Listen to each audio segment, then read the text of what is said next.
തെരഞ്ഞെടുപ്പിൽ മതനിരപേക്ഷവാദികളെ ആശയക്കുഴപ്പത്തിലാക്കാൻ ലക്ഷ്യം വെച്ചുകൊണ്ടാണ് ആദ്യം തന്നെ ഒരു വ്യാജ ആരോപണം UDF-ഉം കോൺഗ്രസും ഉയർത്തിയത്. RSS deal. എന്താ ഉദ്ദേശം? RSSുമായി കോൺഗ്രസിന്റെ സഹകരണം, സഖ്യം, മുന്നണി പതിറ്റാണ്ടുകൾ പഴക്കമുള്ളതാണ്. 1960 മുതൽ തെരഞ്ഞെടുപ്പ് സഖ്യത്തിൽ RSSുമായി ഏർപ്പെട്ട രാഷ്ട്രീയ പാർട്ടിയുടെ പേരാണ് കോൺഗ്രസ്. 1957 കേരളത്തിലെ ആദ്യത്തെ തെരഞ്ഞെടുപ്പ്. ഐക്യ കേരളം പിറന്നതിന് ശേഷമുള്ള ആദ്യത്തെ തെരഞ്ഞെടുപ്പ്. EMS മുഖ്യമന്ത്രിയായ തെരഞ്ഞെടുപ്പ്. ആ തെരഞ്ഞെടുപ്പിൽ ജനസംഘം മത്സരിച്ചിട്ടില്ല. രണ്ടാമത്തെ തെരഞ്ഞെടുപ്പ് മുതലാണ്, രണ്ടാം കേരള നിയമസഭാ തെരഞ്ഞെടുപ്പ് മുതലാണ് RSSന്റെ നിർദ്ദേശപ്രകാരം ജനസംഘം സ്ഥാനാർത്ഥികളെ നിർത്താനും മത്സരിപ്പിക്കാനും തുടങ്ങിയത്. 1960 തെരഞ്ഞെടുപ്പിന്റെ പശ്ചാത്തലമൊക്കെ എല്ലാവരുടെയും മനസ്സിലുണ്ടാവും. വിമോചന സമരം, അധികാര ദുർവിനിയോഗത്തെ തുടർന്ന് കേരളത്തിലെ ഗവൺമെന്റിനെ പിരിച്ചുവിടുന്നു. തുടർന്ന് നടന്ന തെരഞ്ഞെടുപ്പാണ് 1960 തെരഞ്ഞെടുപ്പ്, രണ്ടാം കേരള നിയമസഭാ തെരഞ്ഞെടുപ്പ്. RSS തീരുമാനിച്ചു കേരളത്തിൽ മത്സരിക്കണം. അങ്ങനെ ചരിത്രത്തിൽ ആദ്യമായി കേരളത്തിൽ ജനസംഘം തെരഞ്ഞെടുപ്പിൽ മത്സരിക്കാൻ തീരുമാനമെടുക്കും. RSSന്റെ ആചാര്യൻ ദീനദയാൽ ഉപാധ്യായ കേരളത്തിലേക്ക് നേരിട്ട് വന്നു. ആദ്യഘട്ടമെന്ന നിലയിൽ 4 സീറ്റിൽ മത്സരിക്കാൻ തീരുമാനിച്ചു. ആ 4 സീറ്റുകൾ ഗുരുവായൂരും കോഴിക്കോടും മണ്ടത്തോടും പട്ടാമ്പിയുമായിരുന്നു. 4 സ്ഥാനാർത്ഥികളെയും ദീനദയാൽ ഉപാധ്യായ പ്രഖ്യാപിച്ചു. വിപുലമായ കൺവെൻഷനുകൾ ചേർന്നു. തെരഞ്ഞെടുപ്പ് പ്രചരണം RSSന്റെ നേതൃത്വത്തിൽ മുന്നോട്ട് നീങ്ങി. അപ്പോഴാണ് കേരളത്തിലെ കോൺഗ്രസിന്റെ നേതാക്കൾ ദീനദയാൽ ഉപാധ്യായയെ നേരിട്ട് കണ്ട് സഹായം അഭ്യർത്ഥിക്കുന്നു. കോൺഗ്രസ് പറഞ്ഞത്, കേരളത്തിലെ തെരഞ്ഞെടുപ്പിൽ നമ്മുടെ 2 കൂട്ടരുടെയും ലക്ഷ്യം ഒന്നാണ്, കമ്മ്യൂണിസ്റ്റുകാരെ തോൽപ്പിക്കണം. ലക്ഷ്യം ഒന്നായിരിക്കെ രണ്ടായി മാറി മത്സരിക്കേണ്ട കാര്യമുണ്ടോ? നമുക്ക് ഒരുമിച്ച് മത്സരിച്ചുകൂടെ എന്നാണ് ചോദ്യം. അപ്പൊ ദീനദയാൽ ഉപാധ്യായ ആശയക്കുഴപ്പത്തിലായി. അദ്ദേഹം പറഞ്ഞു, ഞങ്ങൾ സ്ഥാനാർത്ഥികളെ പ്രഖ്യാപിച്ചു പോയി. പ്രചരണവും ഒരു ഘട്ടം പിന്നിട്ടു. ഒരു കാര്യം ചെയ്യാം, പ്രഖ്യാപിച്ച ഒരു സ്ഥാനാർത്ഥിയെ ഞങ്ങൾ പിൻവലിക്കാം, മരവിപ്പിക്കാം. ബാക്കി 3 സൗഹൃദ മത്സരം പേരിന് നടക്കട്ടെ. അങ്ങനെ കോൺഗ്രസ് നേതാക്കളുമായുള്ള ചർച്ചയെ തുടർന്ന് പ്രഖ്യാപിച്ച് പ്രചരണം മുന്നോട്ട് പോയ പട്ടാമ്പിയിലെ ജനസംഘത്തിന്റെ സ്ഥാനാർത്ഥി P. മാധവ മേനോനെ പിൻവലിച്ചതായി പ്രഖ്യാപിച്ചു. കോൺഗ്രസിന്റെ സ്ഥാനാർത്ഥി A. രാഘവൻ നായരെ ജനസംഘം RSS പിന്തുണച്ചു. സംയുക്ത സ്ഥാനാർത്ഥിയായി പിന്നീട് പ്രചരണം ഏറ്റെടുത്തു. 1960 രണ്ടാം കേരള നിയമസഭാ തെരഞ്ഞെടുപ്പിൽ പട്ടാമ്പി നിയമസഭാ മണ്ഡലത്തിൽ RSSനും കോൺഗ്രസിനും ഒരൊറ്റ സ്ഥാനാർത്ഥി, കോൺഗ്രസ്സുകാരനായിരുന്ന രാഘവൻ നായരെ RSSന്റെ കൂടി പിന്തുണയുള്ള സംയുക്ത സ്ഥാനാർത്ഥിയാക്കി. അങ്ങനെയാണ് അവിടെ നടന്നത്. ഇത് ഡീലല്ല, ഇത് രഹസ്യധാരണയല്ല, ഇത് നീക്കുപോക്കല്ല, ഇത് അന്തർധാരയല്ല, പരസ്യ സഖ്യം. ഒരുമിച്ചുള്ള പ്രചരണം, പരസ്യമായി കൈകോർത്തു. 2 കൂട്ടർക്കും സംയുക്ത സ്ഥാനാർത്ഥി. വർഗീയതയും വലതുപക്ഷവും RSSും കോൺഗ്രസും കൈകോർത്ത് പിടിച്ച് 1960 പട്ടാമ്പിയിൽ പരാജയപ്പെടുത്താൻ ശ്രമിച്ച സ്ഥാനാർത്ഥിയുടെ, കമ്മ്യൂണിസ്റ്റ് സ്ഥാനാർത്ഥിയുടെ പേര് EMS നമ്പൂതിരിപ്പാട് എന്നായിരുന്നു എന്നോർത്തോളണം. EMSനെ തോൽപ്പിക്കാൻ 1960 RSSുമായി ചേർന്ന് സംയുക്ത സ്ഥാനാർത്ഥിയെ മത്സരിപ്പിച്ച രാഷ്ട്രീയ പാർട്ടിയാണ് കോൺഗ്രസ്. പക്ഷെ പട്ടാമ്പിയിലെ പ്രബുദ്ധരായ ജനങ്ങൾ ആ വർഗീയ വലതുപക്ഷ സഖ്യത്തെ വോട്ട് ചെയ്തു തോൽപ്പിച്ചു, പരാജയപ്പെടുത്തി, EMSനെ വിജയിപ്പിച്ചു. ഇത് ചരിത്രത്തിൽ ഒരിടത്ത് സംഭവിച്ച അപൂർവമായ ഒരു കാര്യമല്ല, അത് ചരിത്രത്തിൽ ഉടനീളം ആവർത്തിച്ചു. ഒരു പതിറ്റാണ്ട് കഴിഞ്ഞ് 1971 പാർലമെന്റ് ഇലക്ഷൻ. അന്നും പാലക്കാടാണ്. പാലക്കാട് ലോക്സഭാ മണ്ഡലത്തിലെ കമ്മ്യൂണിസ്റ്റ് സ്ഥാനാർത്ഥി സഖാവ് AKG ആയിരുന്നു. പാവങ്ങളുടെ പടത്തലവൻ എന്നറിയപ്പെടുന്ന സാക്ഷാൽ AKG. AKGയെ തോൽപ്പിക്കാനും ഇതേ സഖ്യം പാലക്കാടുണ്ടായി. ഇത്തവണ മത്സരിച്ചത് RSSകാരനാണ്. RSSന്റെ ജില്ലാ കാര്യവാഹകായിരുന്ന പ്രൊഫസർ TC ഗോവിന്ദൻ കോൺഗ്രസ് പിന്തുണച്ചു. പട്ടാമ്പിയിൽ കോൺഗ്രസിന്റെ സ്ഥാനാർത്ഥിയെ RSS പിന്തുണച്ചു. പാലക്കാട്ട് RSSകാരനെ കോൺഗ്രസ് പിന്തുണച്ചു. ജനസംഘവും കോൺഗ്രസും കൈകോർത്തു, സംയുക്ത സ്ഥാനാർത്ഥി. ആ കോൺഗ്രസിനോടൊപ്പം ലീഗും ഉണ്ടായിരുന്നു, മറക്കണ്ട. അങ്ങനെ കോൺഗ്രസും ലീഗും ജനസംഘവും എല്ലാം ചേർന്ന് AKGക്കെതിരെ മത്സരിച്ചു. പക്ഷെ അവിടെയും പ്രബുദ്ധരായ ജനങ്ങൾ വർഗീയ വലതുപക്ഷ അവിശുദ്ധ കൂട്ടുകെട്ടിനെ വോട്ട് ചെയ്ത് തോൽപ്പിച്ചു, AKGയെ വിജയിപ്പിച്ചു. അതിൻ്റെ തുടർച്ചയിലാണ് പിന്നീട് 91-ൽ ബേപ്പൂരും വടകരയും കോൺഗ്രസും ലീഗും BJP, അപ്പോഴേക്ക് ജനസംഘം BJP ആയി മാറിക്കഴിഞ്ഞിരുന്നു. അങ്ങനെയാണ് കോലീബി സഖ്യം ഉണ്ടാവുന്നത്. നമുക്കറിയാം, സഖാവ് TK ഹംസക്കെതിരായി ബേപ്പൂരിന്റെ മണ്ണിൽ RSS സ്വയം സേവകനായിരുന്ന ഡോക്ടർ മാധവൻകുട്ടിയാണ് മത്സരിച്ചത്. മാധവൻകുട്ടിയല്ല, ഇത് പാണക്കാട്ടെ കുട്ടിയാണെന്ന് ലീഗുകാർ പ്രചരിപ്പിച്ചത് ആ കാലത്തായിരുന്നു. വടകരയിൽ KP ഉണ്ണികൃഷ്ണനെതിരായി അഡ്വക്കേറ്റ് M രത്നസിംഗ് എന്ന RSSന്റെ നേതാവിനെ മത്സരിപ്പിച്ചു. ഇതെല്ലാം കേരളത്തിന്റെ മുമ്പിലുള്ളതാണ്. ഞാൻ ഈ പറഞ്ഞതൊന്നും RSSുമായി ഉണ്ടാക്കിയ രഹസ്യ ധാരണയെ കുറിച്ചല്ല, BJPയുമായി ഉണ്ടാക്കിയ നീക്കുപോക്കുകളെ കുറിച്ചല്ല. അതിനെക്കുറിച്ച് പറഞ്ഞാൽ നേരം വെളുക്കുന്നത് വരെ പറയാനുണ്ട്. അതിന് ഞാനിപ്പോൾ മുതിരുന്നില്ല. പകരം BJPയുടെ സംസ്ഥാന പ്രസിഡന്റായിരുന്ന KG മാരാർ എഴുതിയ അദ്ദേഹത്തിന്റെ ആത്മകഥയുണ്ട്. അദ്ദേഹം ഇന്ന് ജീവിച്ചിരിപ്പില്ല. ആ ആത്മകഥയിൽ കോൺഗ്രസുമായി ഉണ്ടാക്കിയ രഹസ്യമായ കൂട്ടുകെട്ടുകളെ കുറിച്ച്, ധാരണയെക്കുറിച്ച് ഒരു അധ്യായം തന്നെ എഴുതിയിട്ടുണ്ട്. ഒരു അധ്യായത്തിന്റെ പേര് പാഴായ പരീക്ഷണം എന്നാണ്. പാഴായ പരീക്ഷണം എന്ന് വെച്ചാൽ ജയിച്ചില്ല, എവിടെയും ജയിക്കാൻ കഴിഞ്ഞില്ല. കേരളീയർ മതനിരപേക്ഷവാദികൾ ഈ പരീക്ഷണത്തെ വോട്ട് ചെയ്ത് തോൽപ്പിച്ചു. അത് രഹസ്യധാരണ വേറെ. പരസ്യമായ കൂട്ടുകെട്ടാണ് നമ്മുടെ മുമ്പിലുള്ളത്. ഈ ചരിത്രമാണ് കേരളത്തിലെ കോൺഗ്രസിനുള്ളത്. ഈ തിരഞ്ഞെടുപ്പിലും RSSുമായുള്ള നീക്കുപോക്ക് വളരെ സജീവവും ശക്തവുമായി നിലനിൽക്കുക. അതിന് പറ്റിയ നേതൃത്വമാണ് കോൺഗ്രസിനുള്ളത്. നിങ്ങൾ ശ്രദ്ധിച്ചിട്ടുണ്ടാവും, ഏതാനും മാസങ്ങൾക്ക് മുൻപാണ് മുൻ KPCC പ്രസിഡന്റ് കൂടിയായ കണ്ണൂർ ലോക്സഭാംഗം കോൺഗ്രസിന്റെ നേതാവ് ശ്രീ K സുധാകരൻ മാധ്യമങ്ങളുടെ മുൻപാകെ വളരെ പരസ്യമായ ഒരു പ്രസ്താവന നടത്തി. അദ്ദേഹം പറഞ്ഞത്, RSSന്റെ ശാഖയ്ക്ക് ഞങ്ങൾ കാവൽ നിന്നിട്ടുണ്ട്. ഒരു ലജ്ജയുമില്ലാതെയാണ് പറഞ്ഞത്. ഈ നിമിഷം വരെ അത് തിരുത്തിയിട്ടില്ല.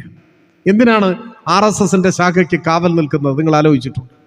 എന്താണ് അതിൻ്റെ ആവശ്യം ഉണ്ടായിരുന്നു.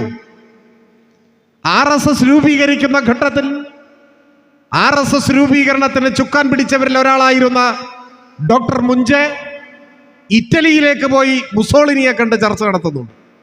ഫാസിസത്തിന്റെ നേതാവായി, ആൾരൂപമായി അറിയപ്പെടുന്ന മുസോളിനിയെ കണ്ട് ഫാസിസ്റ്റുകളുടെ സൈനിക പരിശീലന ക്യാമ്പ് സന്ദർശിച്ച് അവിടെ നിന്നും പകർത്തിയെടുത്തതാണ് RSSന്റെ ശാഖയിലെ പ്രവർത്തനങ്ങൾ. RSSന്റെ ശാഖ എന്നൊക്കെ പറഞ്ഞ് നാട്ടിൻപുറങ്ങളിൽ കുട്ടികളെയും ചെറുപ്പക്കാരെയും എല്ലാം അവരാകർഷിക്കാൻ ശ്രമിക്കുന്നു. പറയുന്നത് വ്യായാമം പഠിപ്പിക്കാനാണെന്നൊക്കെയാണ്. യഥാർത്ഥത്തിൽ ചില ആയുധ പ്രയോഗങ്ങൾ, മനുഷ്യനെ ആക്രമിച്ച് കീഴടക്കുന്നതിനെക്കുറിച്ച് കായികാഭ്യാസങ്ങൾ, ഇതൊക്കെയാണ് പഠിപ്പിക്കാൻ ശ്രമിക്കുന്നത്. അതിൻ്റെ കൂടിയ രൂപമാണ് നാഗപ്പൂരിൽ OTC എന്നൊരു സംവിധാനമുണ്ട്. ഓഫീസേഴ്സ് ട്രെയിനിങ് ക്യാമ്പ് എന്നാണ് പറയുക. അവിടെയാണ് പൂർണ്ണതോതിലുള്ള ആയുധ പ്രയോഗങ്ങളുടെ പഠനം. അതിൻ്റെ തുടക്കമാണ് ശാഖയിൽ. 6 അടി നീളമുള്ളൊരു മുളവടിയാണ് പ്രധാന ആയുധം. ഒരു മനുഷ്യന്റെ തലയ്ക്കടിക്കുമ്പോൾ തലയുടെ ഏത് ഭാഗത്തടിച്ചാലാണ് ഒറ്റയടിക്ക് ആൾ മരിക്കുക, അത് പ്രത്യേകമായി പഠിപ്പിച്ചു കൊടുക്കുന്നതാണ് ശിരോമാർ. അതാണ് പറയുക, അതിൻ്റെ സിലബസ് അതാണ്.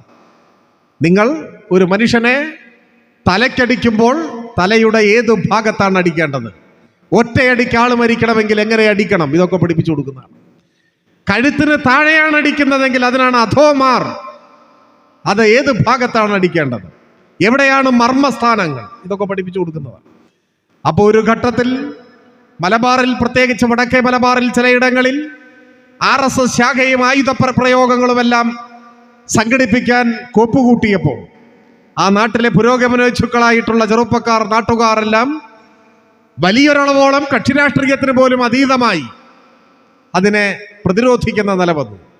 അവർ പറഞ്ഞു, ഞങ്ങളുടെ നാട്ടിൽ ഇപ്പോൾ സമാധാനമുണ്ട്, വ്യത്യസ്ത സമുദായങ്ങളിൽപ്പെട്ടവരെല്ലാം സാഹോദര്യത്തോടെ കഴിയുകയാണ്. അപ്പൊ ഇതിനിടയിൽ അധോമാറും ശിരോമാറും ഒന്നും വേണ്ട. ഇവിടെ ആയുധ പരിപാടി, ആളെ കൊല്ലൽ പരിശീലനം പരിപാടികൾ വേണ്ട. ഞങ്ങളുടെ നാട് സമാധാനമുള്ള നാടാണ്. ദയവ് ചെയ്ത് ആ സമാധാനം തകർക്കരുത് എന്ന നില വന്നു. ഈ ആവശ്യം ഉയർന്നു വന്നു. ഞങ്ങളുടെ നാട്ടിൽ ശാഖ വേണ്ട എന്ന നിലപാട് സ്വീകരിച്ചൊരു കൂട്ടം ആളുകൾ മുൻപോട്ടു. സ്വാഭാവികമായോ അതാരായിരിക്കും എന്നൊക്കെ നമുക്ക് ഊഹിക്കാവുന്നതേ. അപ്പൊ ഈ കാര്യത്തിൽ ചില്ലറ കശപിശകൾ, വാക്കുതർക്കങ്ങൾ ഒക്കെ ഉണ്ടായി. അത്തരമൊരു ഘട്ടത്തിൽ RSS പിന്തുണ തേടി കോൺഗ്രസിനെ സമീപിച്ചു എന്നാണ്. ആ പിന്തുണ അഭ്യർത്ഥന വന്നപ്പോ RSSന്റെ അഭ്യർത്ഥന മാനിച്ച് ഈ നാടിന്റെ സമാധാനം തകർക്കുന്ന RSSന്റെ ആയോധന പ്രയോഗങ്ങൾക്ക് കോൺഗ്രസിന്റെ വളണ്ടിയർമാരെ അയച്ച് കാവലേർപ്പെടുത്തി എന്നാണ് സുധാകരൻ വെളിപ്പെടുത്തിയത്. ഒരു നാടിന്റെ സമാധാനം തകർക്കാൻ, ന്യൂനപക്ഷങ്ങളെ വേട്ടയാടാൻ, അവരുടെ ആരാധനാലയങ്ങൾ തകർക്കാൻ, നാട്ടിൽ നിലനിൽക്കുന്ന സാഹോദര്യം തകർക്കാൻ RSS കോപ്പുകൂട്ടിയപ്പോ കമ്മ്യൂണിസ്റ്റുകാർ, ചെറുപ്പക്കാർ, DYFIക്കാർ അതിനെ എതിർത്തപ്പോ RSSന് സംരക്ഷണം കൊടുക്കാൻ ഞങ്ങൾ പോയി കാവൽ നിന്നിട്ടുണ്ട് എന്ന് KPCCയുടെ അധ്യക്ഷനായിരുന്ന കോൺഗ്രസിന്റെ നേതാവ് സുധാകരൻ പരസ്യമായിട്ട് പറയുന്നു. ഇതാണ് RSSുമായിട്ടുള്ള ബന്ധം, പതിറ്റാണ്ടുകൾ നീണ്ട ബന്ധം. ഈ നിമിഷം വരെ ഒരു കോൺഗ്രസ്സുകാരനും എതിർത്തിട്ടില്ലല്ലോ, ഒരു ലീഗുകാരനും അതിൽ മനപ്രയാസം തോന്നിയിട്ടില്ലല്ലോ. ഈ മലപ്പുറത്തെ ജമാഅത്തെ ഇസ്ലാമിക്കാരൻ അത് നന്നായി എന്ന മട്ടിൽ മൗനം പാലിച്ചു നിൽക്കുകയല്ലേ. ഇടതുപക്ഷത്തോട് വിരോധമാവാം, പക്ഷേ ആ വിരോധം അന്ധമായി ഏത് നെറികേടിനെയും നിർലജ്ജം ന്യായീകരിക്കുന്നതായി മാറിക്കൂടാ. നമ്മുടെ നാടിന്റെ സമാധാനം തകർക്കാൻ RSSന് കൈത്താങ്ങായി നിന്ന പാർട്ടിയുടെ പേരാണ് കോൺഗ്രസ്. അതിന്റെ തുടർച്ചയാണ് ഇപ്പോ RSSന്റെ ഏറ്റവും കൂടുതൽ കാലം സർസംഘചാലകായിരുന്ന രണ്ടാമത്തെ സർസംഘചാലക RSSന്റെ ആചാര്യൻ MS ഗോൾവാൾക്കർ. ആ ഗോൾവാൾക്കറിന്റെ ജന്മശതാബ്ദി ആഘോഷങ്ങൾ ഉദ്ഘാടനം ചെയ്ത് ഗോൾവാൾക്കറിന്റെ ചില്ലിട്ട ചിത്രത്തിന്റെ മുന്നിൽ കുനിഞ്ഞ് വിളക്ക് കൊളുത്തി വണങ്ങി നിൽക്കുന്ന പ്രതിപക്ഷ നേതാവിന്റെ ചിത്രം നമ്മൾ കാണുന്നത് അപ്പോഴാണ്. ഇതെല്ലാം ഒരു തുടർച്ചയാണെന്ന് കണ്ടോളൂ.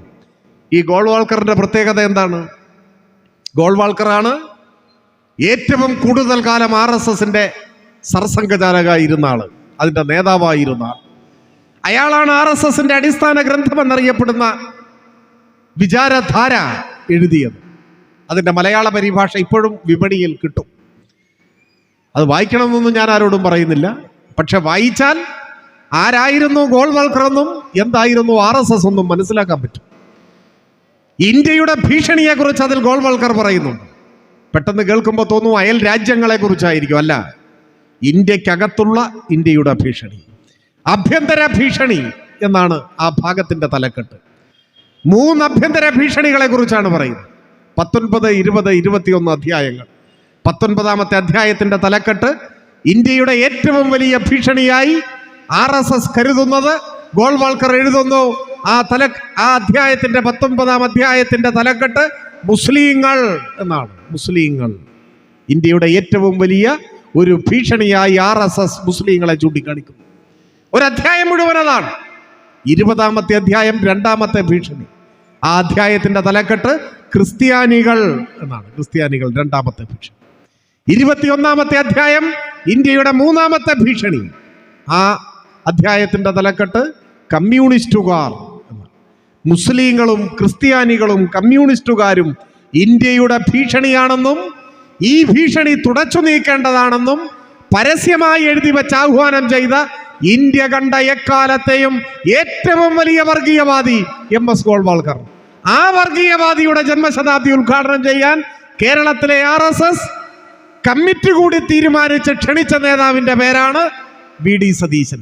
ആ ക്ഷണം കേട്ട ഉടനെ ഇരു കൈയും നീട്ടി ക്ഷണം സ്വീകരിച്ച് ചില്ലിട്ട ഗോൾവാൾക്കറിന്റെ ചിത്രത്തിന്റെ മുന്നിൽ താണു വണങ്ങി വിളക്ക് കൊളുത്തി ഉദ്ഘാടനം നിർവഹിച്ച ആളാണ് കേരളത്തിന്റെ പ്രതിപക്ഷ നേതാവ്. എന്തു പറഞ്ഞാണ് ന്യായീകരിക്കാൻ കഴിയുക? RSSന് കൊടുക്കുന്ന ഈ പിന്തുണയെ എന്ത് പറഞ്ഞ് ന്യായീകരിക്കാനാവും? പലരും ന്യായീകരിക്കുന്നത് വളരെ വിചിത്രമാണ്. ഇപ്പൊ ചർച്ച ചെയ്യപ്പെട്ടുകൊണ്ടിരിക്കുന്ന ഒരു മാധ്യമ പ്രവർത്തക ന്യായീകരിക്കുന്നത് കേട്ടു ഞാൻ. അവർ പറയാണ്, ഗോൾവൾക്കറിന്റെ ചിത്രത്തിന്റെ മുന്നിൽ വിളക്ക് കൊളുത്തി എന്നൊന്നും പറയുന്നത് ശരിയല്ല. കൊളുത്തിയ വിളക്കിന്റെ പുറകിൽ ഒരു ചിത്രം ഉണ്ടായിരുന്നു, അത്രേ ഉള്ളൂ എന്നാണ് പറഞ്ഞത്. ഈ നിലവാരത്തിലാണ് കോൺഗ്രസിനെ ന്യായീകരിക്കുന്നവരുടെ വാദഗതി എന്ന് നമ്മൾ ഓർത്തോളൂ. ഇതാണ് നിലവാരം. അതിനൊന്നും ഒരു മറുപടിയിലേക്ക് ഞാൻ കടക്കുന്നില്ല. പറഞ്ഞു വന്നത്, ഒരു തെരഞ്ഞെടുപ്പ് ജയിക്കാൻ ഇത്തരത്തിലുള്ള കൊടിയ വർഗീയവാദികളുമായി കൂട്ടുചേരുന്നു. ഈ കൊല്ലത്തെ പ്രത്യേകത, ഇത് ഏകപക്ഷീയമല്ല. കോൺഗ്രസിന്റെ ഒരു കൈ RSSന്റെ തോളിൽ, മറുകൈ ജമാഅത്തെ ഇസ്ലാമിയുടെ തോളിലാണ്. ജമാഅത്തെ ഇസ്ലാമിയുടെ തോളിൽ. രണ്ടു കൂട്ടരുടെയും മുദ്രാവാക്യം മതരാഷ്ട്രവാദമാണ്. ഒരേ സമയം RSSുമായും ജമാഅത്തെ ഇസ്ലാമിയുമായും കൂട്ടുചേർന്ന് അങ്ങനെയെങ്കിലും കേരളത്തിൽ ഇടതുപക്ഷത്തെ തോൽപ്പിക്കണം എന്നതാണ് ആലോചന. ആ ഹീനമായ രാഷ്ട്രീയ അവിശുദ്ധ ബാന്ധവങ്ങൾക്ക് സാക്ഷ്യം വഹിക്കേണ്ടി വന്ന തെരഞ്ഞെടുപ്പാണ് ഈ തെരഞ്ഞെടുപ്പ്. പക്ഷേ വോട്ട് ചെയ്യുന്ന സാധാരണക്കാരായ മനുഷ്യർ ഏതെങ്കിലും വർഗീയവാദികളുടെ വിദ്വേഷാഹ്വാനങ്ങളുടെ മുന്നിൽ ഓച്ഛാനിച്ചു നിൽക്കുന്നവരല്ല. സ്വാഭാവികമായും വോട്ട് ചെയ്യുന്ന മനുഷ്യരുടെ മനസ്സിലുണ്ടാവുന്ന ചിന്ത എന്തായിരിക്കും? ഒന്ന്, പെൻഷൻ മുടങ്ങരുത് എന്ന് തന്നെയാണ്. പെൻഷൻ മുടങ്ങാൻ പാടില്ല, ശമ്പളം മുടങ്ങരുത്, ട്രഷറി പൂട്ടരുത്, സ്കൂള് പൂട്ടരുത്, ആശുപത്രി അവതാളത്തിലാവരുത്, വീണ്ടും പവർ കട്ട് ഉണ്ടാവരുത്, ഈ നാട് നശിച്ചു പോകരുതെന്നേ സാധാരണ മനുഷ്യർ ആഗ്രഹിക്കുന്നു എന്ന കാര്യത്തിൽ ഒരു സംശയവുമില്ല. കേരളം നശിക്കരുതെന്ന് മലയാളി ആഗ്രഹിക്കുന്നിടത്തോളം കാലം ഒരു തെരഞ്ഞെടുപ്പിലും ഇടതുപക്ഷം പരാജയപ്പെടാൻ പോകുന്നില്ല എന്ന കാര്യം ഉറപ്പാണ്. കാരണം കേരളം നശിക്കാതെ നിലനിൽക്കണമെങ്കിൽ ഇടതുപക്ഷം കേരളത്തിൽ അധികാരത്തിൽ ഉണ്ടാവണം. കേരളത്തിൽ ഇടതുപക്ഷം അധികാരത്തിൽ ഇല്ലാത്ത ഒരു കാലം വന്നാൽ, ഈ തെരഞ്ഞെടുപ്പിലെന്നല്ല, ഏത് തെരഞ്ഞെടുപ്പ് കഴിഞ്ഞാലും, ഏത് നിയമസഭാ തെരഞ്ഞെടുപ്പ് കഴിഞ്ഞാലും കേരളത്തിന്റെ രാഷ്ട്രീയ അധികാരത്തിൽ നിന്ന് ഇടതുപക്ഷമൊന്ന് മാറി നിൽക്കേണ്ടി വന്നാൽ അന്ന് കേരളത്തിന്റെ തകർച്ച ആരംഭിക്കും. അന്ന് വർഗീയവാദികൾ മാളത്തിൽ നിന്ന് പുറത്തിറങ്ങും, അന്ന് പെൻഷൻ മുടങ്ങാൻ തുടങ്ങും, അന്ന് ശമ്പളം മുടങ്ങും, ട്രഷറി പൂട്ടും, നിയമന നിരോധന ഉത്തരവിറങ്ങും. ഈ നാടിന്റെ നന്മകളാകെ താറുമാറാകുന്ന സാഹചര്യത്തിലേക്ക് വരും.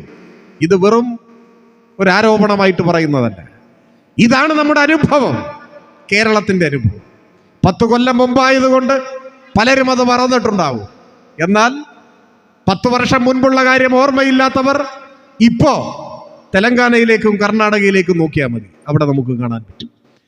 എല്ലാ നയങ്ങളിലും BJPയെ കോപ്പിയടിക്കുന്ന കോൺഗ്രസിനെ കാണാൻ പറ്റും. ജനവിരുദ്ധ കോർപ്പറേറ്റ് നയങ്ങൾ സ്വീകരിക്കുന്നവരെ കാണാൻ പറ്റും. അതിന്റെ ഭാഗമായി നരകയാതന അനുഭവിക്കുന്ന മനുഷ്യരെയും നമുക്ക് കാണാൻ പറ്റും. ഇപ്പൊ നമ്മുടെ രാജ്യത്ത് സംഘപരിവാർ നേതൃത്വത്തിലുള്ള ഒരു ഭരണ സംവിധാനം 2014 മുതൽ ഒരു വ്യാഴവട്ടക്കാലമായി അധികാരത്തിലിരിക്കുകയാണ്. ഇന്ത്യ പോലെ ഒരു മതനിരപേക്ഷ അടിത്തറയുള്ള രാജ്യത്തിന് ഭൂഷണമായിട്ടുള്ള കാര്യമാണോ ഇത്? പക്ഷെ ആരാണ് ഇതിന്റെ ഉത്തരവാദി? BJP ഇന്ത്യയിൽ രാഷ്ട്രീയ അധികാരത്തിലേക്ക് വരാൻ തന്നെയുള്ള ഏറ്റവും പ്രധാനപ്പെട്ട കാരണം കോൺഗ്രസിന്റെ അഴിമതിയായിരുന്നു. അതെല്ലാവർക്കും അറിയുന്ന ഒരു കാര്യമാണ്, ഞാൻ വിശദീകരിക്കുന്നില്ല. 2G സ്പെക്ട്രമായാലും, ആദർശ് ഫ്ലാറ്റ് കുംഭകോണമായാലും, കോമൺവെൽത്ത് ഗെയിംസ് ആയാലും, അങ്ങനെ എണ്ണിയാലൊടുങ്ങാത്ത അഴിമതികൾ ഈ നാടിന്റെ തെരുവുകളാകെ ചർച്ച ചെയ്യപ്പെട്ട ഒരു ഘട്ടത്തിലാണ് അധികാരത്തിൽ നിന്ന് മോഷ്ടാക്കളെ അകറ്റി നിർത്തുക എന്ന നിലയിൽ ഇന്ത്യയിലെ ജനങ്ങൾ ഒരു തീരുമാനമെടുത്തപ്പോൾ അതിന്റെ ആനുകൂല്യത്തിലാണ് BJP ആദ്യമായിട്ടല്ല ഇപ്പോൾ തുടർച്ചയായ അധികാരത്തിലേക്ക് വന്നത്. എന്നാൽ അതിനെതിരെ മതനിരപേക്ഷ ചേരിയെ ശരിയാവണ്ണം നയിക്കാനുള്ള ഉത്തരവാദിത്വം കോൺഗ്രസിന് ഏറ്റെടുക്കാൻ കഴിയുന്നുണ്ട്. ഇന്ത്യയിൽ പ്രതിപക്ഷത്തെ നയിക്കുന്നത് കോൺഗ്രസ് ആണെന്നല്ലേ വെയ്പ്പ്? എങ്ങനെയൊക്കെയാണ് നയിച്ചുകൊണ്ടിരിക്കുന്നത്? ഇന്ത്യയിലെ മതനിരപേക്ഷ പ്രാദേശിക ജനാധിപത്യ പാർട്ടികളെല്ലാം ഒന്നു ചേർന്നുള്ള ഒരു കൂട്ടായ്മ ഇന്ത്യ എന്ന പേരിൽ നിലനിൽക്കുന്നില്ലേ? അതൊരു സഖ്യമല്ല. പേരിൽ അലയൻസ് എന്ന വാക്കുണ്ടെങ്കിലും ഒരു മുന്നണിയുടെ സ്വഭാവമല്ല, ഒരു കൂട്ടായ്മ, വിശാലമായൊരു പ്ലാറ്റ്ഫോമാണ്. യഥാർത്ഥത്തിൽ അതിന് നേതൃത്വം കൊടുക്കാൻ നിയോഗിക്കപ്പെട്ടവരെന്ന നിലയിൽ കോൺഗ്രസിനും അതിൻ്റെ നേതാവ് രാഹുൽ ഗാന്ധിക്കുമെല്ലാം പ്രത്യേകമായ ഉത്തരവാദിത്വമുണ്ട്. ആ ഉത്തരവാദിത്വമാണോ നിർവഹിക്കുന്നത്? ഈ കേരളത്തിൽ വന്ന് രാഹുൽ ഗാന്ധി നടത്തിയ പ്രസംഗം എന്തായിരുന്നു? ഒരു നിയമസഭാ തെരഞ്ഞെടുപ്പിൽ കേരളത്തിൽ കോൺഗ്രസിന്റെ പ്രചരണത്തിന് വരുമ്പോൾ ആ നിലവാരത്തിലും ഔന്നത്യത്തിലുമുള്ള വാക്കാണോ അദ്ദേഹം പറഞ്ഞത്? കോൺഗ്രസിന്റെ ഒരു മണ്ഡലം പ്രസിഡന്റിനേക്കാൾ തരം താഴ്ന്ന നിലയിലാണ് രാഹുൽ ഗാന്ധിയുടെ ഓരോ പ്രസംഗവും ഉണ്ടായിരുന്നു. അല്ലെങ്കിൽ തന്നെ നമുക്കറിയാം, ഇന്ത്യ കൂട്ടായ്മയ്ക്ക് നേതൃത്വം കൊടുക്കുന്ന കോൺഗ്രസിന്റെ ദേശീയ നേതാവെന്നറിയപ്പെടുന്ന രാഹുൽ ഗാന്ധി പാർലമെന്റിലേക്ക് മത്സരിക്കാൻ തിരഞ്ഞെടുത്ത മണ്ഡലം ഏതായിരുന്നു? ഏറ്റുമുട്ടേണ്ടത് സംഘപരിവാറുമായാണ്. നരേന്ദ്രമോദി നേതൃത്വം കൊടുക്കുന്ന BJPയുമായി നേർക്കുനേർ ഏറ്റുമുട്ടുന്നതിന് നേതൃത്വം കൊടുക്കേണ്ട നേതാവ് BJPക്ക് കെട്ടിവെച്ച കാശ് കിട്ടാത്ത ഒരു മണ്ഡലം തേടി 2000 കിലോമീറ്റർ യാത്ര ചെയ്ത് വയനാട്ടിൽ വന്ന് മത്സരിച്ചു. നിങ്ങൾ ആലോചിച്ചു നോക്ക്. യുദ്ധഭൂമിയിൽ നിന്ന് പടനായകൻ പിന്തിരിഞ്ഞോടി. ഒരു കാലാളോട് പോലും ഏറ്റുമുട്ടാൻ ഞാനില്ല എന്ന നിലയിൽ BJP ഇന്ത്യയിൽ ഏറ്റവും ദുർബലമായ കേരളത്തിൽ അവർക്ക് കെട്ടിവെച്ച കാശ് കിട്ടാത്ത സ്ഥലത്ത് വന്നിട്ടാണ് മത്സരിച്ചത്. ആര്? BJP വിരുദ്ധ പോരാട്ടത്തിന്റെ നായകൻ. ഇതിനേക്കാൾ വലിയ ജാള്യത ഉണ്ടാക്കേണ്ട ഒരു സാഹചര്യം വേറെ ഏതെങ്കിലും നേതാവിനുണ്ടായിട്ടുണ്ടോ? ജാള്യത ഉണ്ടാവേണ്ട ഒരു സാഹചര്യം ആ കേരളത്തിൽ വന്നാണ് ഇന്ത്യ കൂട്ടായ്മയുടെ ഭാഗമായി നിൽക്കുന്ന സംഘപരിവാർ ധ്വംസനങ്ങൾക്കെതിരെ, സംഘപരിവാറിന്റെ നേതൃത്വത്തിലുള്ള ജനാധിപത്യ ധ്വംസനത്തിനെതിരെ ഏറ്റവും കരുത്തുറ്റ നിലപാട് സ്വീകരിക്കുന്ന LDFനെതിരായിട്ടാണ് യാതൊരു ഉത്തരവാദിത്വമില്ല തരം താഴ്ന്ന പരാമർശം നടത്തിയത്. പക്ഷെ ആ പ്രസംഗം കേട്ടൊന്നും ഇടതുപക്ഷത്തിന്റെ പ്രഖ്യാപിതമായ നിലപാടിൽ നിന്ന് നമ്മൾ പുറകോട്ട് പോവില്ല. നാം ഇന്ത്യ കൂട്ടായ്മയുടെ ഭാഗമായി നിന്ന് തന്നെ ഇന്ത്യയിലെ വർഗീയ വെല്ലുവിളിക്കെതിരെ, വർഗീയ ഭീഷണിക്കെതിരെ നിലപാട് സ്വീകരിക്കും. എന്നാൽ എല്ലാവരും അങ്ങനെ ആയിക്കൊള്ളുന്നില്ല. അതാണിപ്പോൾ ബംഗാളിൽ നിന്ന് കേൾക്കുന്നത്. ഇതേ നിലവാരമില്ലായ്മ ബംഗാളിൽ പോയി കാണിച്ചു. അവിടെ ബംഗാളിലെ തിരഞ്ഞെടുപ്പ് പ്രചരണത്തിന്റെ ഭാഗമായി കേരളത്തിൽ നടത്തിയതുപോലെ തരം താഴ്ന്നതും ഉത്തരവാദിത്വമില്ലാത്തതുമായ പ്രസംഗം നടത്തിയതിന്റെ ഭാഗമായി കഴിഞ്ഞ ദിവസം ഇന്ത്യ കൂട്ടായ്മയുടെ യോഗം ചേർന്നപ്പോൾ ഇപ്പൊ പാർലമെന്റിൽ വളരെ പ്രത്യേകതയാർന്ന ഒരു ബില്ല് ചർച്ച ചെയ്യുകയാണല്ലോ. RSSന്റെ കുടിലമായ രാഷ്ട്രീയ ഉദ്ദേശം മറച്ചു പിടിച്ചുകൊണ്ടാണ്, അതിനു വേണ്ടിയാണ് ഇപ്പോഴത്തെ ബില്ല്. അതിലേക്ക് ഞാൻ വരാം. അപ്പൊ അതിനെതിരെ പ്രതിപക്ഷമാകെ ഒന്നടങ്കം ഒറ്റക്കെട്ടായി RSSനെ തുറന്നു കാണിക്കാൻ വേണ്ടി കൈകോർക്കേണ്ട സമയമാണ്. പക്ഷെ ഇന്ത്യ കൂട്ടായ്മയുടെ യോഗത്തിൽ പങ്കെടുത്ത തൃണമൂൽ കോൺഗ്രസിന്റെ പ്രതിനിധി പറഞ്ഞു, ഞങ്ങളുടെ MP മാരൊന്നും വോട്ട് ചെയ്യാൻ വരാൻ ഉദ്ദേശിക്കുന്നില്ല. എന്താണ് കാരണം? നിങ്ങൾ നടത്തിയ വിവരക്കേട്, നിങ്ങൾ ഞങ്ങളുടെ നാട്ടിൽ വന്ന് നടത്തിയ ഇന്ത്യ കൂട്ടായ്മയെ ദുർബലപ്പെടുത്തുന്ന, RSSന് വളമായി മാറുന്ന ഉത്തരവാദിത്തരഹിതമായ പ്രസംഗം, പ്രസ്താവന. അതുകൊണ്ട് ഞങ്ങളിപ്പോൾ വോട്ട് ചെയ്യാൻ വരുന്നില്ല എന്ന നിലപാട് തൃണമൂൽ കോൺഗ്രസ് സ്വീകരിക്കുകയാണ്. സത്യത്തിൽ ഇന്ത്യ കൂട്ടായ്മയിലെ 10-30ഓളം വരുന്ന രാഷ്ട്രീയ പാർട്ടികളെ പൊതുവായ ലക്ഷ്യങ്ങളുടെ അടിസ്ഥാനത്തിൽ ഒരുമിച്ച് അണിനിരത്തുന്നതിന് എന്ത് വിട്ടുവീഴ്ച വേണമെങ്കിലും ചെയ്യാൻ സന്നദ്ധമാകേണ്ട പാർട്ടിയാണ് കോൺഗ്രസ്. അവർക്കാണല്ലോ നേതൃസ്ഥാനം. അതിനു പകരം ഇന്ത്യ കൂട്ടായ്മയെ ദുർബലപ്പെടുത്തുന്നു. ഓരോ സംസ്ഥാനത്തും അതത് സംസ്ഥാനങ്ങളിൽ ഇന്ത്യ കൂട്ടായ്മയുടെ ഭാഗമായി നിൽക്കുന്ന സെക്യുലർ പാർട്ടികൾക്കെതിരായി തരം താഴ്ന്ന പരാമർശങ്ങൾ നടത്തുന്നു.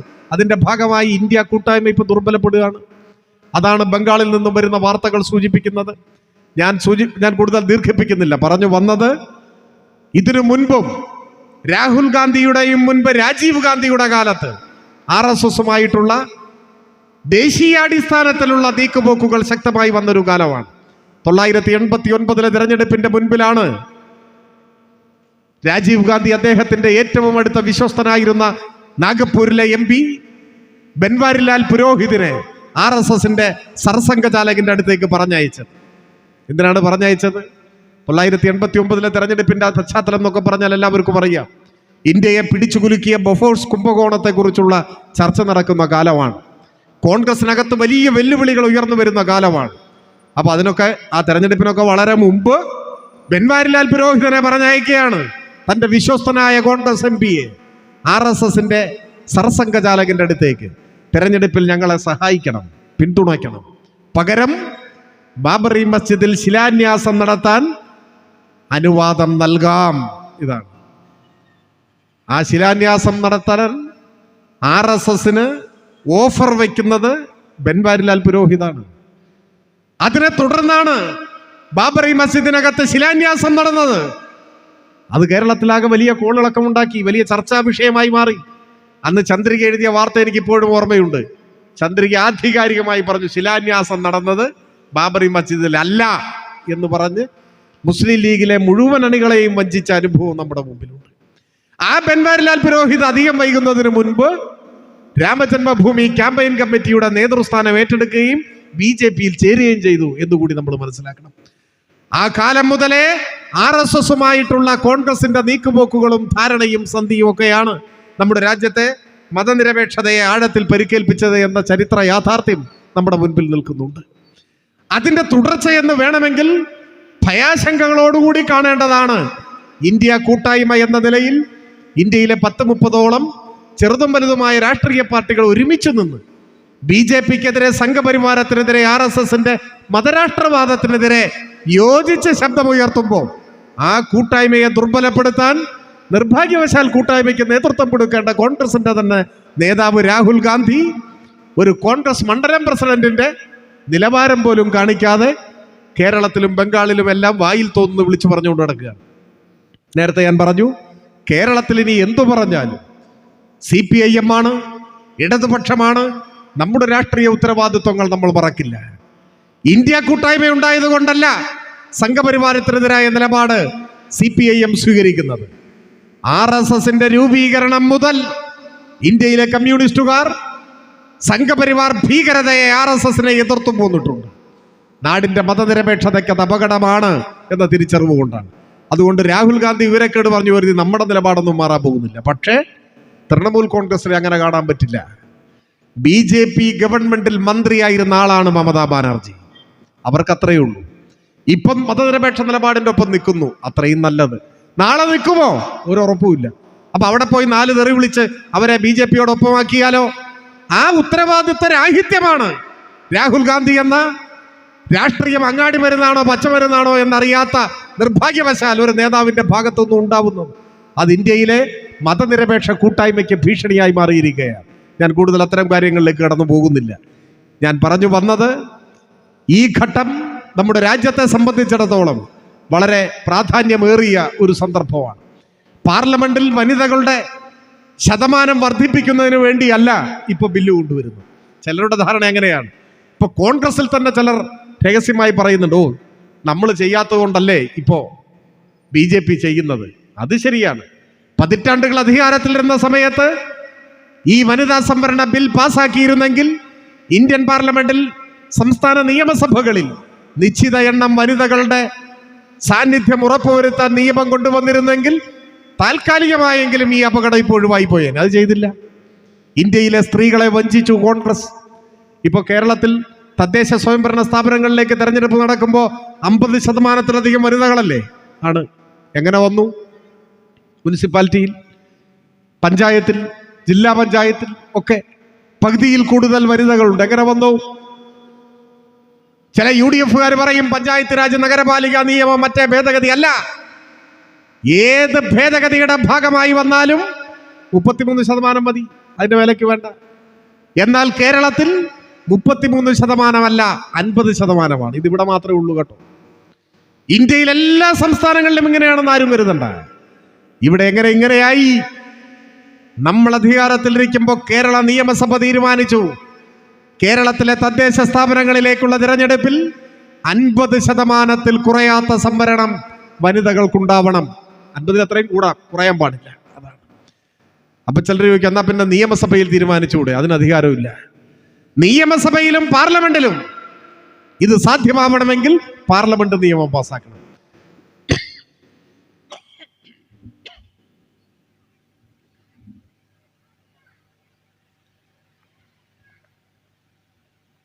എന്നാൽ തദ്ദേശ സ്ഥാപനങ്ങളിൽ ഇത് യാഥാർത്ഥ്യമാവാൻ നിയമസഭ പാസ്സാക്കിയാൽ മതി. നമുക്ക് നിയമസഭയിലെ അധികാരത്തിലെത്താൻ കഴിഞ്ഞിട്ടുള്ളൂ. അതുകൊണ്ട് നമ്മൾ പഞ്ചായത്തിൽ തീരുമാനമാക്കി.